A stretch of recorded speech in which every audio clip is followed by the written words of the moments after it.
powered by Vianet, all गुण सम्पन्न internet. Kalinchowk मनोकामना र मुक्तिनाथ टुरको विशेष प्याकेजको लागि सम्झिनुहोस् nature visit travels and tours प्राली, मेन भवन, काठमाडौँ।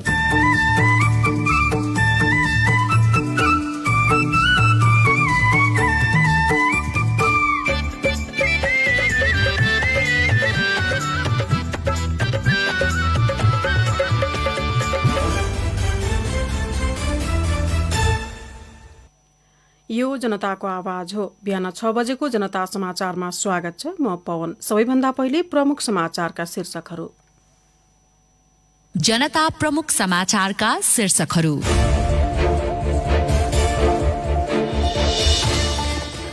आज 5औं संविधान दिवस विभिन्न कार्यक्रम गरी मनाइँदै संविधान कार्यान्वयनमा सरकार इमान्दार नरहेको प्रतिपक्षी कांग्रेसको आरोप। नेपालमा कोभिड-19 संक्रमण खराब अवस्थामा हिजो हालसम्मकै उच्च 2020 जनामा संक्रमण पुष्टि। काठमाडौँ उपत्यकामा मात्रै 859 संक्रमित थपिए। तत्काल कृषि मल कारखाना स्थापनाका लागि काम अघि बढाउन सरकारलाई संसदीय समितिको निर्देशन। कृषकहरूलाई समयमै मल उपलब्ध गराउन आवश्यक व्यवस्था मिलाउन आग्रह। 13औं संस्करणको इन्डियन प्रिमियर लिग आइपिएल आजबाट सुरु हुँदै उद्घाटन खेलमा मुम्बई इन्डियन्स र चेन्नई सुपर किङ्स बीच प्रतिस्पर्धा हुने। र भारतीय संसदको माथिल्लो सदनद्वारा मन्त्री र सांसदको तलब भत्ता कटौती सम्बन्धी संशोधन विधेयक पारित। संसद सदस्यहरूको 1 वर्षको तलब कोरोना नियन्त्रणमा खर्च गरिने।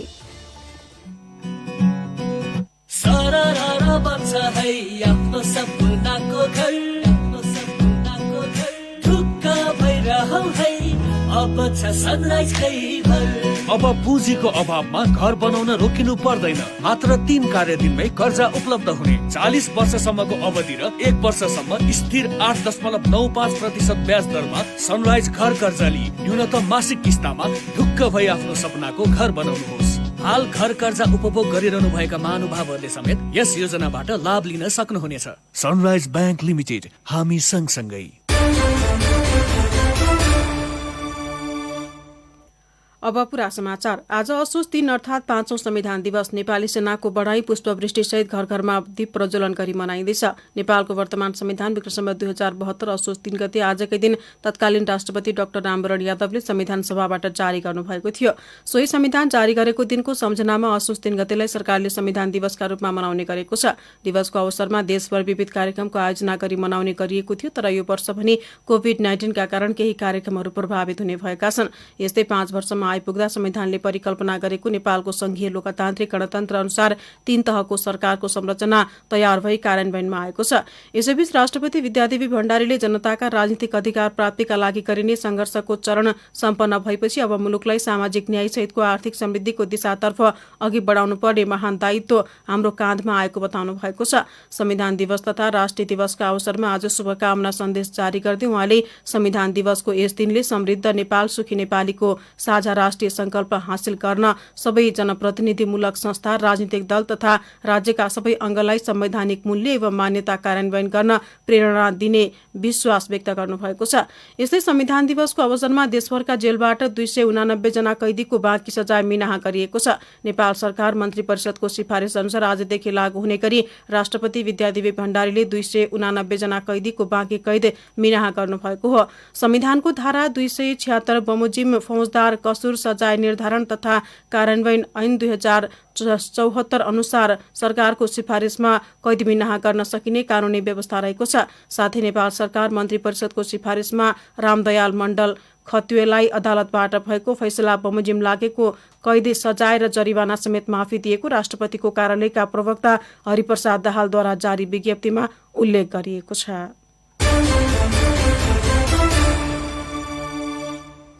प्रमुख प्रतिपक्षी नेपाली कांग्रेसले संविधान कार्यान्वयनमा सत्तारूढ नेपाल कम्युनिस्ट पार्टी नेकपाको सरकार इमान्दार नभएको आरोप लगाएको छ। संविधान कार्यान्वयनमा 100% सहयोग गर्दा पनि सरकारले संविधान विपरीतका एकपछि अर्को विवादास्पद काम गरिरहेको कांग्रेसको दावी छ। कमला हमालको एक रिपोर्ट। प्रमुख प्रतिपक्षी दल नेपाली कांग्रेसको नेतृत्वमा 2072 साल असोज 3 गते जारी भएको संविधान कार्यान्वयनमा सत्तारूढ नेपाल कम्युनिस्ट पार्टी नेकपा सरकार नै चुनौती रहेको कांग्रेस नेताहरूको आरोप छ। नयाँ संविधान जारी भइसकेपछि भएको स्थानीय प्रदेश र संघीय चुनावमा नेपाली कांग्रेस प्रमुख प्रतिपक्षी दलको भूमिकामा रह्यो। कांग्रेसले संविधान कार्यान्वयनमा सरकारलाई 100% सहयोग गरे पनि नेकपा सरकारले एकपछि अर्को संविधान विपरीतका क्रियाकलाप गरिरहेको कांग्रेसको आरोप छ। चाहे प्रेस जगतका कुरा हो, चाहे संवैधानिक संस्थाका कुरा हुन्, चाहे स्वतन्त्र न्यायपालिकालाई पनि लाचार छाया बनाउने जस्ता विभिन्न घटनाक्रमहरू जो देखिएको छ त्यसले लोकतन्त्रको निम्ति स्वस्थ संकेत होइन र यो संविधान कार्यान्वयन र यो संविधानलाई सुदृढीकरणको पक्षमा भन्दा यसलाई चाहिँ नि भताभुङ्ग गर्ने कामतिर चाहिँ नि वर्तमान सरकार लागेको छ। सरकारले एकपछि अर्को संविधान विपरीतका विधेयक ल्याउनु, संवैधानिक आयोग नबनाउनु, प्रदेश र स्थानीय तहलाई आवश्यक कानून नबनाउनुले नेकपा सरकारको नियतमाथि नै प्रश्न उठ्ने कांग्रेस नेताको भनाइ छ। सत्तामा गइसकेपछि संविधान कार्यान्वयनको सन्दर्भमा नेकपा इमानदार भएन भन्ने कुराकै आरोपका लागि आरोप लगाएको अवस्था होइन। यसका धेरै दृष्टान्त सरकारले विधेयकहरू कसरी गर्यो, सूचना प्रविधि विधेयक कसरी पेश गर्यो, मानवाधिकार विधेयक कसरी पेश गर्यो, सुरक्षा परिषद विधेयक कसरी पेश गर्यो, गुठी विधेयक सरकारले पेश गर्यो, त्यो कसरी। सरकार सञ्चालनका विषयमा विमति भए पनि संविधानको कार्यान्वयनमा नेपाली कांग्रेसको भूमिका अपरिहार्य हुनेछ। तर कांग्रेसले सरकारलाई खबरदारी गर्न नसकेको कानूनविदको बुझाइ छ। पनि जतिसुकै संशोधन गरे पनि नेपाली जनतालाई तपाईले संविधान अनुसारको प्रतिफल सबै आफू मात्रै लिने अनुभव गरेको राजनीतिक मानिसहरूले, राजनीतिमा पुगेका मानिसहरूले या नेपाली जनतालाई दिने पद्धतिले आउनु भएन। यही नै सबैभन्दा ठुलो दर्दनाक पक्ष एउटा दुःखद पक्ष चाहिँ यही हो भन्ने। कांग्रेसले संविधान संशोधनको माग गर्दै आएका मधेसवादी दलहरूले उठाएका जायज मागहरू पूरा गर्नुपर्ने बताएको छ।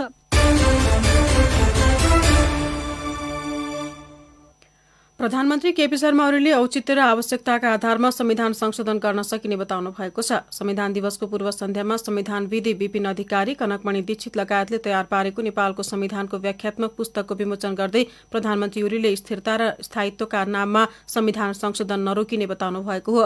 व्यावहारिक रूपमा संविधान अपूर्ण रहेको देखिएमा संशोधन गर्न सकिने उहाँको भनाइ छ। जनताको आवश्यकता र समयको माग अनुसार परिवर्तनको गतिलाई अगाडि बढाउन पनि संशोधन आवश्यक पर्न सक्ने प्रधानमन्त्री ओलीले बताउनु भयो। जनताको आवश्यकतालाई, समयको माग अनुसार परिवर्तनको गतिलाई अगाडि बढाउनका लागि न्याय, समानता वा विकासलाई यथोचित ढङ्गले परिमार्जित गर्नका लागि संविधानमा संशोधन हुन आवश्यक पर्छ। परिवर्तनको उपलब्धिलाई अगाडि बढाउन, न्याय, समानता वा विकासलाई यथोचित ढङ्गले परिमार्जित गर्न संविधान संशोधन हुन सक्ने उहाँले बताउनु भयो। उहाँले प्रणालीगत, संरचनागत र कानूनी पक्षका हिसाबले पनि जनता र देशको आवश्यकता अनुसार संविधान गर्न सकिने बताउनु भएको छ। देश र जनताको आवश्यकताका लागि औचित्यका आधारमा संशोधन परिमार्जन गर्नुपर्ने हुन पनि सक्दछ। त्यसका लागि हामी सबै खुला दिमाग राखेर तर बिना भएका नेपालको संविधानले कोही जन्मँदै शासक हुने, कोही रहिते हुने जस्तो व्यवस्थाको अन्त्य गरेको भन्दै उहाँले सरकार प्राप्त उपलब्धिको रक्षा गर्दै समाजवादमा जाने आधार तयार गर्नमा लागि परेको बताउनु भएको छ।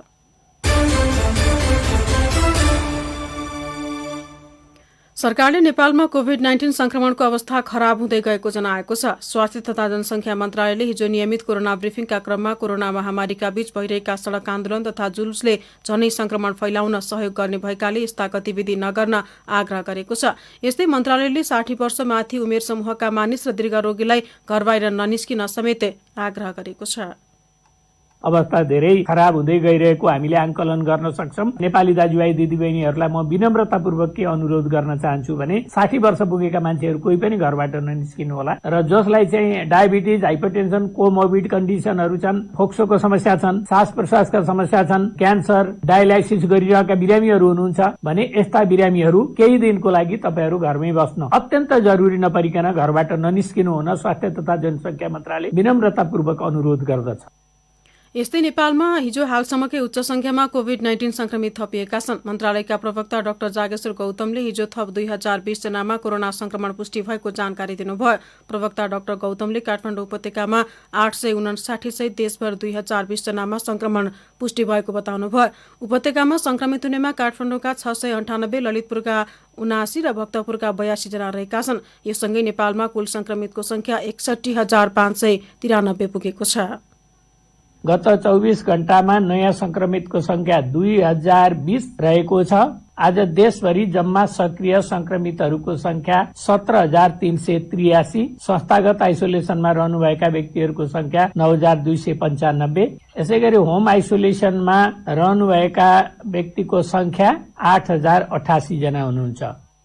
यस्तै हिजो थप 7 जनाको कोरोना संक्रमणबाट मृत्यु भएको छ। यससँगै नेपालमा कोरोना संक्रमणबाट मृत्यु हुनेको संख्या 390 पुगेको छ। यसैगरी हिजो कोरोना मुक्त भएर 871 जना डिस्चार्ज भएका छन्। यससँगै नेपालमा हालसम्म कोरोना मुक्त हुनेको संख्या 43,820 पुगेको छ। कोभिड-19बाट संक्रमण मुक्त भई गत 24 घण्टामा डिस्चार्ज हुनेहरूको संख्या 871 छ र आजसम्म डिस्चार्ज हुनेको संख्या 43,820 जना छ। मन्त्रालयले हालसम्म पीसीआर विधिबाट 8,98,373 परीक्षणहरू गरिएको जनाएको छ। हिजो मात्र 11,458 परीक्षण पीसीआर परीक्षण भएका छन्। यस्तै हालसम्म क्वारेन्टिनमा रहनेको संख्या 7,726 रहेको छ। यसैबीच अंगरक्षकलाई कोरोना संक्रमण पुष्टि भएपछि ऊर्जा मन्त्री वर्षमान पुन होम क्वारेन्टिनमा बस्नु भएको छ। हिजो बिहान मन्त्री पुन सहित 20 जनाको नमुना संकलन गरी परीक्षण गर्दा अंगरक्षक बाहेक अन्यको रिपोर्ट नेगेटिभ आएको थियो। अंगरक्षकलाई कोरोना संक्रमण पुष्टि भएपछि मन्त्री पुनले 5 दिन क्वारेन्टाइनमा बसेर पीसीआर परीक्षण गराउनुहुनेछ।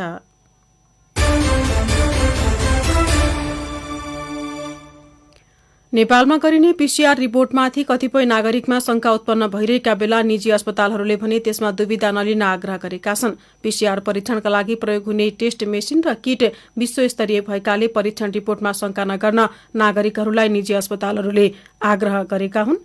रूपा घिमिरेको रिपोर्ट। सरकारले गैर सरकारी अस्पताललाई पनि पीसीआर परीक्षण गर्न दिने प्रावधान ल्याएसँगै नागरिकहरू अहिले स्वतस्फूर्त रूपमा परीक्षण गराइरहेका छन्। तर पछिल्ला दिनमा नेपालमा गरिएका पीसीआर रिपोर्टमाथि नागरिकमा आशंका पनि उत्पन्न हुने गरेको छ। निजी अस्पतालले भने नेपालमा गरिने पीसीआर परीक्षणमा प्रयोग हुने मेसिन र किट विदेशबाट आयात गरिएको र रिपोर्ट विश्वस्तरीय हुने हुँदा कुनै शंका नलिन आग्रह गरेका छन्। किट पनि विदेशी किट हो, टेस्ट पनि अमेरिकन जर्मनी चाहिँ मेसिनले गर्ने भयो, मान्छे मात्रै नेपाली हुने भए अनि हाम्रो टेस्ट चाहिँ विश्वस्तरीय टेस्ट हो। यो टेस्टको रिपोर्ट तपाईले अमेरिकामा बेलायतमा कहीँ लगेर गर्नुभयो भने फरक पर्दैन। यस्तैमा सिनामङ्गल स्थित केएमसी अस्पतालले सरकारी अस्पतालले लिने शुल्क भन्दा कम मूल्यमा पीसीआर परीक्षण गराइरहेको दाबी गरेको छ। सरकारले तोकेको 2000 रुपैयाँ हो, तर सरकारले 2000 भनिराखे पनि मैले के सुने भने चितवनमा चाहिँ क्यान्सर अस्पतालमा मलाई एकजना डाक्टर साहबले फोन गर्नुभएको थियो। उहाँले 2000 भने पनि उहाँले 2000 रुपैयाँ गरिनु भएको छैन। उहाँले 500 रुपैयाँ चाहिँ त्यो जुन स्याम्पल निकाल्ने हुन्छ नि, हामी भिटिएम भन्छौँ, त्यो स्याम्पल निकाल्दा नाकाबाट मुखबाट निकालिन्छ नि, त्यो बापत लिइरहनु भएको छ। द्याट मिन्स 2500 हो त्यो भनेको, 2000 होइन। र हामीले चाहिँ विथ भिटिएम भनेको स्याम्पल निकाल्ने सहित टोटल कस्ट काठमाडौँ मेडिकल कलेजले 1979 रुपैयाँमा गरिरहेको छ। अस्पतालले सहुलियत दरमा पीसीआर परीक्षण गराएपछि अहिले दैनिक 400 जनाभन्दा बढी सर्वसाधारणले पीसीआर परीक्षणको सुविधा लिइरहेका छन्। यहाँ हाम्रो काठमाडौँ मेडिकल कलेजमा अरू ठाउँभन्दा पीसीआर सक्छ रहेछ, त्यही भएर यहाँ मैले पीसीआर गराउन आएको हो। केही ल्याबहरूमा पीसीआर परीक्षणका लागि लिइने नमुना एकै ठाउँमा मिसाएर अर्थात् पुलिङ मेथडबाट परीक्षण गर्ने गरेको पाइएको र यसले निजी स्तरमा गरिने अन्य अस्पतालका रिपोर्टमा समेत प्रश्नचिन्ह खडा गरेको निजी अस्पतालको भनाइ छ। नियामक निकायले कडाइका साथ नियमन गर्नुपर्ने निजी अस्पतालहरूको माग छ।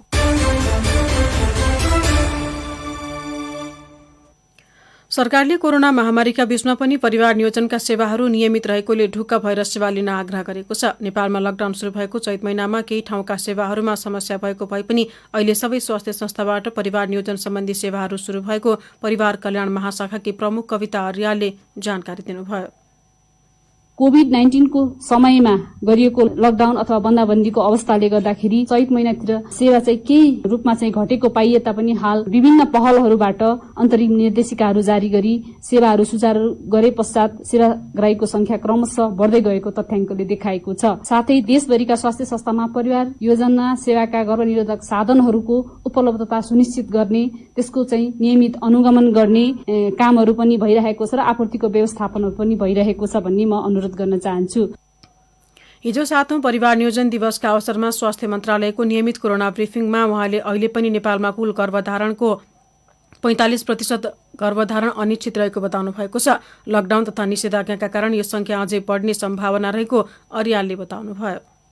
नेपालमा जम्मा गर्भवती मध्ये 45% अनिश्चित गर्भ रहेको पाइन्छ र जसमा अहिले झन् बन्दाबन्दीको अवस्था भइरहेको छ र सेवा लिन पनि आउनलाई डराइरहेको अवस्थाहरू छ सेवाग्राहीहरूले। सँगसँगै यो बेलामा वैदेशिक रोजगारबाट फर्केका दम्पतिहरू पनि सँगै रहेको अवस्थामा यो अनिश्चित गर्भ अझै बढ्ने सम्भावनालाई मध्यनजर गरेर सम्पूर्ण लक्षित सेवाग्राहीलाई बेलैमा सचेत हुन म आग्रह गर्न चाहन्छु।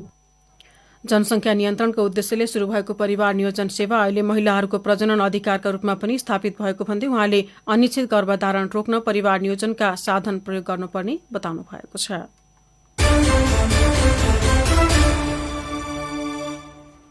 राज्य व्यवस्था तथा सुशासन समितिले बाढ़ी पहिरोको जोखिम रहेका बस्तीहरू 6 महिनाभित्र पहिचान गरी सुरक्षित स्थानमा एकीकृत बस्ती बसाउन सरकारलाई निर्देशन दिएको छ। समितिको हिजोको बैठकले बाढ़ी पहिरो एवं प्राकृतिक प्रकोपको उच्च जोखिममा रहेका बस्तीहरूको 6 महिनाभित्र पहिचान गरी स्थानान्तरणको व्यवस्था मिलाउन गृह मन्त्रालयलाई निर्देशन दिएको हो। बैठकले बाढ़ी पहिरोबाट बेपत्ता भएकाहरूको तत्काल खोजी र उद्धार गर्ने, घाइतेहरूको उपचार तथा विस्थापित एवं प्रभावितहरूलाई सुरक्षित ठाउँमा स्थानान्तरण गरी अस्थायी बसोबासको व्यवस्था मिलाउन समेत निर्देशन दिएको छ।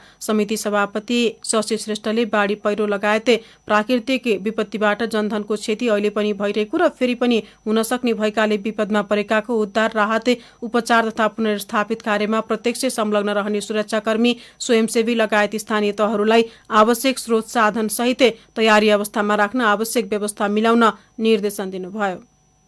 बाढ़ी पहिरोबाट बेपत्ता भएकाहरूको तत्काल खोजी र उद्धार, घाइतेहरूको उपचार तथा विस्थापित एवं प्रभावितहरूलाई सुरक्षित ठाउँमा स्थानान्तरण गरी अस्थायी बसोबासको व्यवस्था मिलाउनुका साथै भौगोलिक संरचनाको अध्ययन गरी बाढ़ी पहिरो एवं प्राकृतिक प्रकोपको दृष्टिले उच्च जोखिममा रहेका बस्तीहरूको 6 महिनाभित्र पहिचान गरी भू उपयोग नीति अनुरूप यथाशीघ्र सुरक्षित स्थानमा एकीकृत बस्ती बसाली समस्याको स्थायी समाधानको लागि आवश्यक व्यवस्था मिलाउने।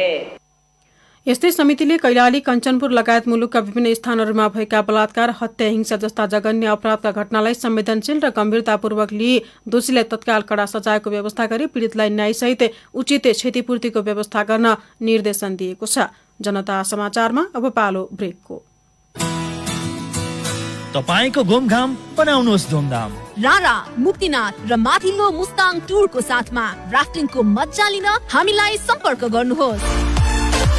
Nature visit travels and tours प्राली, मीन भवन, नयाँ बानेश्वर, काठमाडौँ। सम्पर्क नम्बर 478 46 52 478 53 34 98 012 085 69। छोरी, यो छोरी, ये बाबा हो होइन, कति झुन्डिरा हो यो ल्यापटपमा। अरे शिव भगवान, हजुरकै काम गरिरहेको त हो। मेरो काम रे।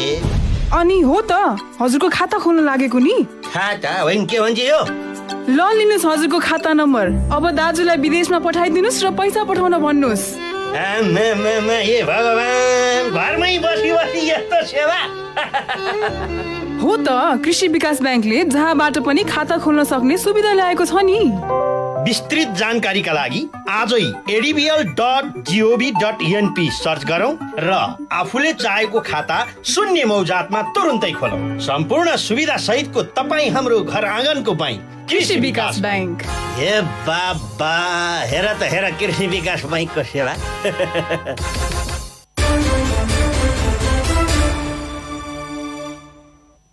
ब्रेकपछि जनता समाचारमा पुनः स्वागत छ। संसदीय समितिले तत्काल नेपालमा कृषि मल कारखाना स्थापनाका लागि काम अगाडि बढाउन सरकारलाई निर्देशन दिएको छ। कृषि सहकारी तथा प्राकृतिक स्रोत समितिले कृषकहरूले बाली लगाउने समयमा रासायनिक मल र खाद नपाउने समस्या विगत लामो समयदेखि भोग्दै आएकोले समस्या समाधानतर्फ गम्भीर हुन मन्त्रालयलाई निर्देशन दिएको हो। समितिले हिजोको छलफलपछि नेपालमा आवश्यक मलको मौद्दात र आयात प्रक्रियामा रहेको मलको परिमाणका आधारमा आगामी दिनमा अभाव नहुने कुरामा सजग हुन कृषि तथा पशुपन्छी विकास मन्त्रालयलाई निर्देशन दिएको हो। हाल 50% कृषकहरूले मात्र अनुदानको मल प्राप्त गरिरहेको सन्दर्भमा मलमा दिएको अनुदानलाई पुनरावलोकन गर्दै कृषकहरूको गुनासोलाई सम्बोधन गर्ने गरी कार्यक्रम तय गर्न र रासायनिक मलको गोदाम घरलाई विस्तार गरी तराई तथा मध्य पहाडका सम्पूर्ण जिल्लामा गोदाम घर निर्माणको व्यवस्था मिलाउन कृषि विकास मन्त्रालयलाई निर्देशन दिने। यस्तै समितिले कृषकहरूलाई समयमै मल उपलब्ध गराउन आवश्यक व्यवस्था मिलाउन र चालु आर्थिक वर्षमा रासायनिक मल आयात गरिएको मलको परिणाम र वितरणको तयारीका विषयमा विस्तृत विवरण 7 दिनभित्र समितिमा पेश गर्न पनि निर्देशन दिएको छ। समितिले मल क्षेत्रसँग सम्बन्धित समस्या समाधानका लागि मन्त्रालयले बनाएका अल्पकालीन र दीर्घकालीन योजनाहरू अविलम्ब समितिलाई उपलब्ध गराउन पनि निर्देशन दिएको छ।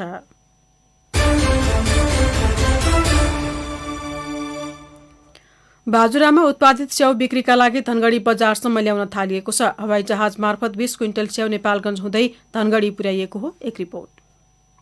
मुख्यमन्त्री एकीकृत कृषि तथा पशुपन्छी विकास कार्यक्रम अन्तर्गत सुदूरपश्चिम प्रदेशमा यस वर्षको पहिलो चरणमा हवाई जहाज मार्फत 20 क्विन्टल स्याउ नेपालगञ्ज हुँदै धनगढी ल्याइएको छ।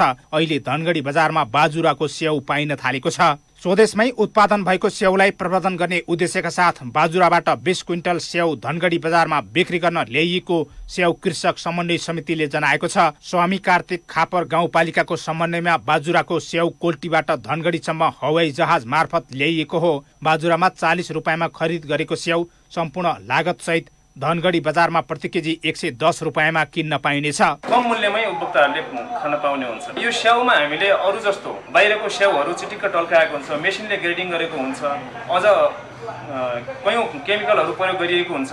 हाम्रो त्यस्तो केही पनि छैन। सुदूरपश्चिम प्रदेश सरकारका आन्तरिक मामिला तथा कानून मन्त्री प्रकाश शाहले सुदूरपश्चिमलाई फलफुलमा आत्मनिर्भर बनाउन प्रदेश सरकारले विशेष कार्यक्रम ल्याएको बताउनुभयो। बाजुरामा उत्पादित स्याउ भण्डारणका लागि प्रदेश सरकारले कोल्ड स्टोर निर्माण गर्ने योजना बनाएको मन्त्री शाहले बताउनुभयो। प्रदेश सरकारले पनि मुख्यमन्त्री कृषि कार्यक्रम भन्ने हामीले 50 लाखको प्रत्येक गाउँपालिकालाई चाहिँ अनुदान दिएका थियौँ। त्यसबाट सम्भव त हुनुपर्छ। उहाँहरूले किसान दाजुभाइ दिदीबहिनीहरूले यस्तो लगानी गरेर चाहिँ अर्ग्यानिक स्याउ धनगढीमा पुर्याउनु भएको छ। पुनः हामी कार्यक्रमको निरन्तरता हामी दिन चाहन्छौँ। जसले एकपटक खायो उसले स्वाद थाहा पायो भन्ने नाराका साथ बाजुराका विभिन्न गाउँमा उत्पादित स्याउ अहिले धनगढी बजारमा बिक्री भइरहेका छन्। संसदीय समितिद्वारा गठित उपसमितिले वस्तुको प्रत्यक्ष बिक्री सम्बन्धी व्यवस्था विपरीत कुनै कम्पनीले नेटवर्किङ व्यवसाय गरेको पाइए कम्पनी नै खारेज गर्न सुझाव दिएको छ। यता नेटवर्कजन्य कारोबार गर्ने कुनै पनि व्यवसायलाई कारबाही गरिने सरकारी चेतावनी छ। एक रिपोर्ट। उद्योग तथा वाणिज्य र श्रम तथा उपभोक्ता हित समितिद्वारा गठित उपसमितिले वस्तुको प्रत्यक्ष बिक्री सम्बन्धी व्यवस्था विपरीत कुनै कम्पनीले नेटवर्किङ व्यवसाय गरेको पाइए कम्पनी नै खारेज गर्न सुझाव दिएको छ। पछिल्लो समय वस्तुको प्रत्यक्ष बिक्री सम्बन्धी ऐन आइसकेपछि केही कम्पनीहरूले नेटवर्किङ व्यवसाय सञ्चालन गरेको भन्दै समितिमा उजुरी परेको थियो। सोमप्रसाद पाण्डेको संयोजकत्वमा गठित उपसमितिले बुझाएको प्रतिवेदनमा वस्तुको प्रत्यक्ष बिक्री भनेको नेटवर्किङ व्यवसाय हो भन्ने बुझ्न नहुने र कसैले त्यस्तो कम्पनी सञ्चालन गरे उक्त कम्पनी नै खारेज गर्नुपर्ने सुझाव दिएको हो। वस्तुको प्रत्यक्ष बिक्री भनेको नेटवर्किङ बिजनेस हो भन्ने ढङ्गले बुझ्न पाइँदैन र यसलाई चाहिँ त्यो ढङ्गलाई चाहिँ खारेज पनि गर्नुपर्छ। त्यो कम्पनी पनि खारेज गर्नुपर्छ। हामी त्यो पनि सुझाव दिएका छौँ। बैठकमा विज्ञ सदस्य डिम्प्रसाद पौडेलले इजाजत प्राप्त गरेका 7वटा कम्पनीहरूले कानून विपरीत कुनै पनि कारोबार गर्ने गराउने अवस्था नदेखिएको र स्पष्ट मापदण्ड तयार गर्नुपर्ने सुझाव दिनुभयो। नेपालको कम्तीमा 50% नेपालको वस्तु नेपालको कच्चा पदार्थ प्रयोग गर्ने कुरा एउटा त्यो भएको छ। अर्को कुरा यसले सिर्जना गर्ने रोजगारीको लागि पनि एउटा राम्रो बाटो खुलेको छ र यसमा आज उपसमितिको प्रतिवेदनमा जुन कुरा उल्लेख भएको छ त्यो कुराहरू हुबहु लागू हुँदाखेरि नेपाली जनताहरू ठगिने सम्भावना पनि रहँदैन।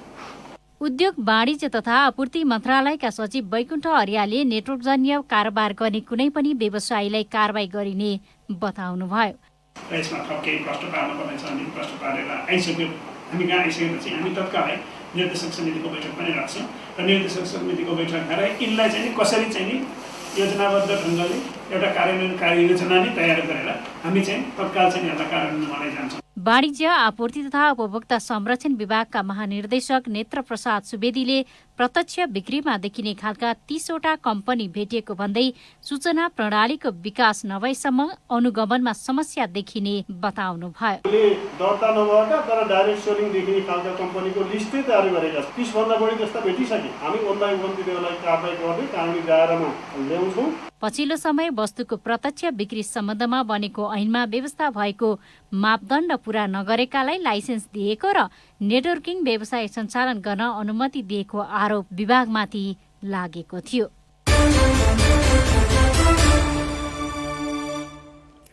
धनुषाको जनकपुरधाम स्थित जानकी मन्दिर परिसरको पर्खाल निर्माण नभएपछि विवाद पुनः बल्झिएको छ। मन्दिर अगाडिको फुलबारीको पर्खाललाई सारेर साँघुरो रहेको सडकलाई फराकिलो बनाउन नयाँ पर्खाल निर्माण गरिएपछि विवाद बढेको हो। धनुषाबाट प्रमोद कुमार शाहको रिपोर्ट। धनुषाको जनकपुरधाम पुनर्निर्माणका क्रममा एकीकृत शहरी विकास परियोजना अन्तर्गतको सडक निर्माण भए पनि जानकी मन्दिर अगाडिको सडक भने अलपत्र पारिएको छ। मन्दिर अगाडिको फुलबारीको पर्खाललाई सारेर साँघुरो रहेको सडकलाई फराकिलो बनाउन नयाँ पर्खाल निर्माण गरिएपछि सडक निर्माणमा विवाद सिर्जना भएको हो। नयाँ बनाइएको पर्खाललाई हटाएर पुनः पहिलेकै ठाउँमा पर्खाल निर्माण गर्न पटक पटक नापी गरिए पनि जनकपुरधाम उपमहानगरपालिका, नापी कार्यालय लगायतले मापदण्ड बमोजिम नै रहेको भन्दै पर्खाल हटाउन नमान्दा समस्या बल्झिएको हो। सोमबार राति जनकपुरधाम उपमहानगरपालिकाका केही वडा अध्यक्ष र नागरिक समाजका अगुवाहरूले पर्खाल भत्काएका छन्। यसमा आन्तरिक के हो त्यो त समाजमा आएन। जानकी मन्दिरले गराएको हो कि वार्ड अध्यक्षले गराएको कसले गराएको हो त्यो त भन्न सक्दैन। यो काम नगरपालिकाले गरेको थियो। नगरपालिकाले दुवैतिर चेना लगाएको थियो, त्यो पश्चिम पनि पूर्व पनि। त्यसको अझ अधिक त्यही अनुसार नगरपालिकाले निर्माण गरेको थियो। हाम्रो घर अगर मापदण्डमा त्यो छ भने म तुर्न तयार छु। मापदण्ड बाहिर छ भने कसैको रिसिबिसी अनुसारले अगर तोड्न आउँछ भने त नियमपूर्वक हामी तोड्न दिन्छौँ। रिसिबिसी सबैलाई थाहा होला। पटक फुलबारीको मापदण्ड गर्दाखेरि फुलबारीको मापदण्ड नाप्नु पर्ने कि व्यक्ति विशेषको घर नाप्नु पर्यो। त्यति बेला जहिले पनि मापदण्ड नाप्दाखेरि तपाईँको नापी शाखाबाट होस् या सिडो शाखाबाट होस् आउँदाखेरि फुलबारीको बजार चाहिँ लेखेर फुलबारी नाप गर्ने, तर आउँदाखेरि भित्र गलीतिर जाने। मनसाई त बुझ्नु पर्यो। यता जानकी मन्दिरको फुलबारी पर्खाल कसले र किन भत्काएको हो भन्ने बारे मन्दिरका महन्त राम तपेश्वर दास अनभिज्ञ बन्नु भएको छ। आरतीबाट निस्कँदाखेरि केही मान्छे भन्यो कि यसो एउटा डोजर ल्याएर केही नागरिक समाज चाहिँ यसले पर्खाल भत्काइदिएछ जति जानकारी भएछ मलाई। तर यो विवाद सबैजना बसेर कि त ठुलै सडक बनाइदिनु कि त सानै सडक बनाएर विवाद चाहिँ सल्टियाइदिए राम्रो हुन्छ। धनुषाका प्रमुख जिल्ला अधिकारी प्रेम प्रसाद भट्टराईले जनकपुरधाम उपमहानगरपालिका र वडाको मत भिन्नताले पर्खाल भत्किएको भन्दै कार्यपालिकाको बैठक मार्फत समस्या समाधान हुने र आफूले यस विषयमा आदेश नदिएको स्पष्ट पार्नुभयो। अब आर्थिक समाचार। विश्व बैंकले नेपालको वित्तीय क्षेत्रलाई टेवा पुर्याउन 23 अर्ब 60 करोड रुपियाँ ऋण सहयोग उपलब्ध गराउने भएको छ। कोभिड-19 को महामारीका कारण उत्पन्न सामाजिक आर्थिक चुनौती सामना गर्न तथा नेपाल सरकारले अघि सारेका वित्तीय क्षेत्र सुधारका सबल योजना कार्यान्वयनका निम्ति विश्व बैंकले उक्त रकम ऋण स्वरूप उपलब्ध गराउन लागेको हो। आर्थिक विकासका निम्ति वित्त शीर्षकमा नेपालको वित्तीय क्षेत्रको पहुँच विस्तारमा सहयोग पुर्याउन उक्त सहयोग गर्न लागेको विश्व बैंकले जनाएको छ। यस्तै कोभिड-19 का कारण सृजित परिस्थितिबाट अर्थतन्त्रलाई पुरानै अवस्थामा फर्काउने नेपाल सरकारका प्रयासमा सघाउन उक्त ऋण स्वीकृत गरिएको बैंकको वाशिङटन स्थित प्रधान कार्यालयले जनाएको छ।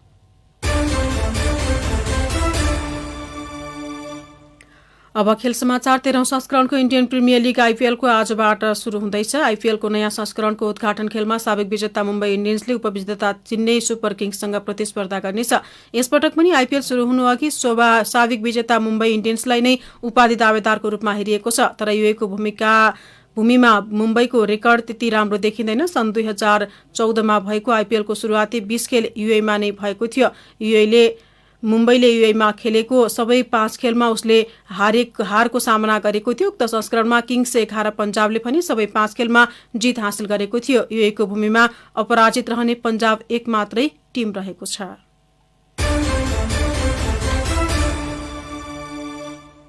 अब अन्तर्राष्ट्रिय समाचार। भारतको संसदको माथिल्लो सदन राज्यसभाले संसदीय सदस्यहरूको तलब भत्ता र पेन्सन भत्ता सम्बन्धी संशोधन विधेयक पारित गरेको छ। मन्त्रीहरूको तलब भत्ता र सुविधा कटौतीका विषय समावेश भएको उक्त विधेयकमा संसद विकास योजनाको रकम पनि 2 वर्षका लागि कोभिड-19 नियन्त्रणमा खर्च गर्ने उल्लेख गरिएको छ। उक्त विधेयक लोकसभाबाट यसअघि नै पारित भइसकेको छ। संसदीय कार्य मन्त्रालयले सांसद र मन्त्रीहरूको 1 वर्षको तलब र भत्ता कम गराएर उक्त रकम कोभिड-19 महामारी नियन्त्रणमा खर्च गर्न विधेयकमा उल्लेख गरिएको छ। सांसदहरूको तलब 30% कम गर्ने, भत्ता र पेन्सन पनि 30% नै कम गरिने बताइएको छ।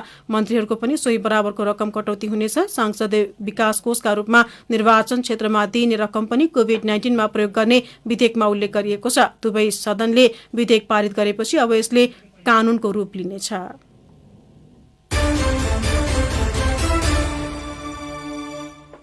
जनता समाचार सकिनु अघि प्रमुख समाचारका शीर्षकहरू फेरि एकपटक। जनता प्रमुख समाचारका शीर्षकहरू।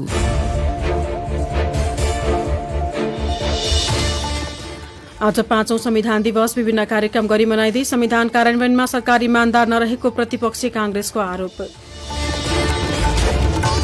नेपालमा कोभिड-19 संक्रमण खराब अवस्थामा, हिजो हालसम्मकै उच्च 2020 जनामा संक्रमण पुष्टि। काठमाडौँ उपत्यकामा मात्रै 859 संक्रमित थपिए। तत्काल कृषि मल कारखाना स्थापनाका लागि काम अघि बढाउन सरकारलाई संसदीय समितिको निर्देशन। कृषकहरूलाई समयमै मल उपलब्ध गराउन आवश्यक व्यवस्था मिलाउन आग्रह। 13औं संस्करणको इन्डियन प्रिमियर लिग आइपिएल आजबाट शुरू हुँदै उद्घाटन खेलमा मुम्बई इन्डियन्स र चेन्नई सुपर किङ्स बीच प्रतिस्पर्धा हुने। र भारतीय संसदको माथिल्लो सदनद्वारा मन्त्री र सांसदको तलब भत्ता कटौती सम्बन्धी संविधान संशोधन विधेयक पारित। संसद सदस्यहरूको 1 वर्षको तलब कोरोना नियन्त्रणमा खर्च गरिने। जनता समाचारलाई यति नै। हामी बिहान 8 बजे अर्को बुलेटिनका साथ उपस्थित हुनेछौं। तपाईँ रेडियो जनताका समाचार र कार्यक्रम हाम्रो वेबसाइट जनतासमाचार.com, युट्युब र फेसबुकका साथै मोबाइल एप्स हाम्रो पात्रमा पनि सुन्न सक्नुहुनेछ। सुनिरहनुहोस् जनताद्वारा जनताका लागि प्रसारित रेडियो जनता 89.1 जनताको आवाज। नमस्कार।